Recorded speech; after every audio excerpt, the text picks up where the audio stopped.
Բարև։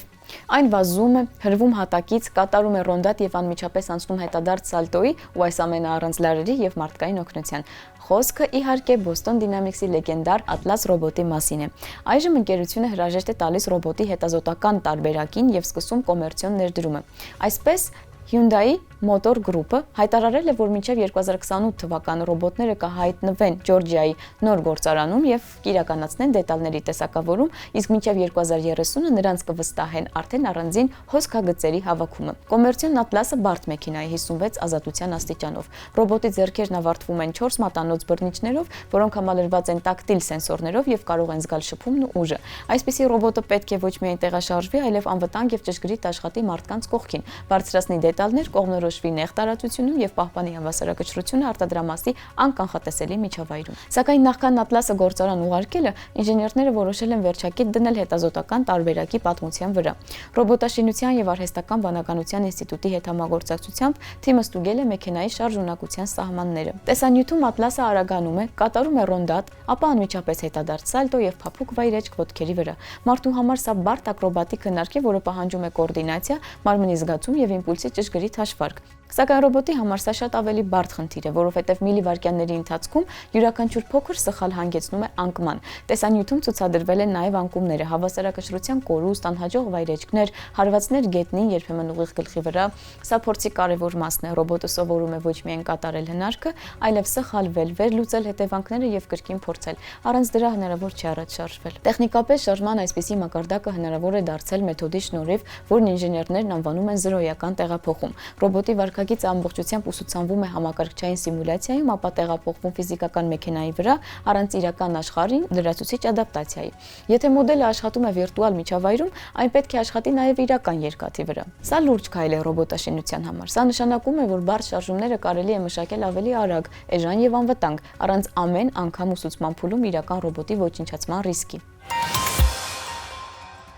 Պատմության մեջ առաջին անգամ գիտնականները եռաչափ օբյեկտ են տպել անմիջապես կենդանի բջջի ներսում եւ բջիջը կենդանի է մնացել։ Սլովենացի նյութագետները ցույց են տվել, որ եռաչափ տպագրությունը հնարավոր է ոչ միայն միկրոչիպերի կամ հյուսվածքների մեջ, այլև բջջի կենտրոնում, նրա ցիտոզոլում։ Տպված ստրուկտուրաների չափը հասնում է 15 միկրոմետրի, այսինքն համեմատելի է բջջային օրգանելների չափերի հետ։ Իսկ ամենակարևորը զգույշ մոտեցման դեպքում բջիջների ապրելունակությունը հասնում էր մինչև 96%-ի։ Աշխատանքը հրապարակվել է Advanced Materials ամսագրում։ Այս աշխատանքում հաջողության բանալին դարձել է երկֆոտոն պոլիմերացումը, լազերային եռաչափ տպագրության ամենամեղմ մեթոդներից մեկը։ Ի տարբերություն սովորական տեխնոլոգիաների, այստեղ օգտագործվում է ցածր ինտենսիվության ինֆրակարմիր լազեր։ Մեկ ֆոտոնի էներգիան բավարար չէ պոլիմերացումը սկսելու համար, հետևաբար թանակի մոլեկուլը պետք է միաժամանակ կլանի երկուսը։ Այսպիսի իրադարձությունը հնարավոր է բացառապես լազերի խիստ սահմանափակված ֆոկալ կետում։ Արդյունքում նյութը կարծրանում է միայն այնտեղ, որտեղ անհրաժեշտ է, իսկ շուրջը գտնվող ամեն ինչ մնում է անձեռնմխելի։ Հենց դրա շնորհիվ էլ երկֆոտոն տպագրությունն արդեն կիրառվում է կենդանի համակարգերում, օրինակ մկների մկանային հյուսվածքներում կամ մրգային դրոզոֆիլ ճանճերի սաղմերի մեջ։ Սակայն մինչ օրս ոչ ոքի չէր հաջողվել կատարել հաջորդ քայլը տպագրել ստրուկտուրը առանձին կենդանի բջջի ներսում։ Խնդիրը լուծել է Լյուբլիանայի համալսարանի թիմը։ Գիտնականներն աշխատել են հելա շարքի բջիջների հետ։ Սկզբում միկրոներարկման միջոցով յուրաքանչյուր բջջի մեջ են ներարկել կենսահամատեղելի թանակի փոքրիկ կաթիլ։ Այնուհետև 780 նանոմետր ալիքի երկարությամբ ֆոկուսացված լազերը բառացիորեն պատկերել է տրված եռաչափ ձևն անմիջապես ցիտոզոլում բջջի ներքին հեղուկ միջավայրում։ Տպագրությունը ավարտելուց հետո չպոլիմերացված թանակը պետք է լուծվեր բջջի մեջ, թողնելով միայն պինդ եռաչափ ստրուկտուրան։ Ամենաբարդ մասը ոչ թե լազերներն էին կամ օպտիկան, այլ թանակը։ Այն պետք է անվնաս լիներ թե հեղուկ եւ թե կարծրացած վիճակում։ Միևնույն ժամանակ չպոլիմերացված մասը պետք է լուծվեր ջրում, բայց աներ դա ոչ շատ արագ։ Եթե թանակը շատ արագ լուծվեր, ստրուկտուրան ինքը կսկսեր լուծվել դեռ տպագրության ընթացքում։ Եթե այն վատ լուծվեր, ավելորդ նյութը կմնար բջջում, խանգարելով նրա կյանքին եւ կիսմանը։ Վերլուծելով տասնյակ տարբերակներ, հետազոտողները կանգ են առել IPS Nanoscribe կոմերցիոն թանակի վրա։ Սա արոմատիկ կետոններով ակրիլատային համակարգ է,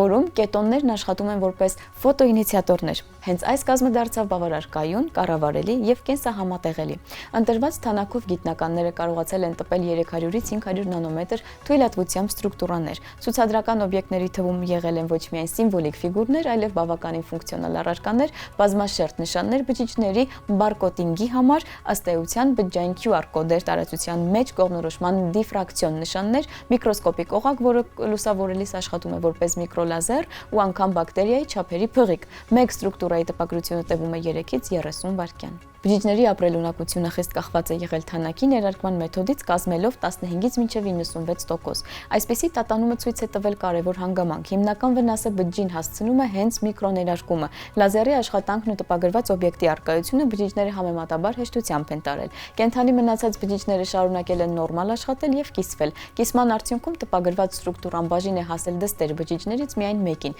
5 միկրոմետրից մեծ օբյեկտները դանդաղեցրել են կիսումը, սակայն անգամ ամենամեծերն այն լիովին չեն կանգնեցրել։ Հետագայում թիմը պլանավորում է մեթոդը դարձնել ել ավելի խնայող։ Գիտնականներն ուզում են անցնել ջրում ամբողջությամբ լուծվող ֆոտոպոլիմերների, որոնք կկարողանան խառնվել ցիտոզոլի հետ։ Տպագրության թույլտվության այդ դեպքում կնվազի սակայն թանակը, հնարավոր կլինի ներմուծել առանց միկրոներարկման անմիջապես բջջաթաղանթի միջոցով։ Դա կբարձրացնի ապրելունակությունը եւ կհեշտացնի աշխատանքը։ Բացի այդ, այսպիսի մոտեցումը թույլ կտա տպել ստրուկտուրաներ բջջի ցանկացած կետում, մեկուսացնել առանձին օրգանելներ, մեխանիկորեն սահմանափակել դրանց շարժումը կամ նույնիսկ արգելափակել կոնկրետ սիգնալային ուղիները։ Սա նոր հնարավորություններ է բացում բջիջների մեխանիկական հատկությունների փոփոխության հետ կապված հիվանդություններ ուսումնասիրելու համար։ Իսկ հիմա գիտական անեկդոտ։ Գիտեք, որն է լավագույն պահը մաթեմատիկոսի կյանքում, երբ նա գտել է ապացույցը, բայց դեռ չի հայտնաբերել սխալները սեփական հաշվարկներում։ Իսկ այսօրվա համար այսքանը, կհանդիպենք։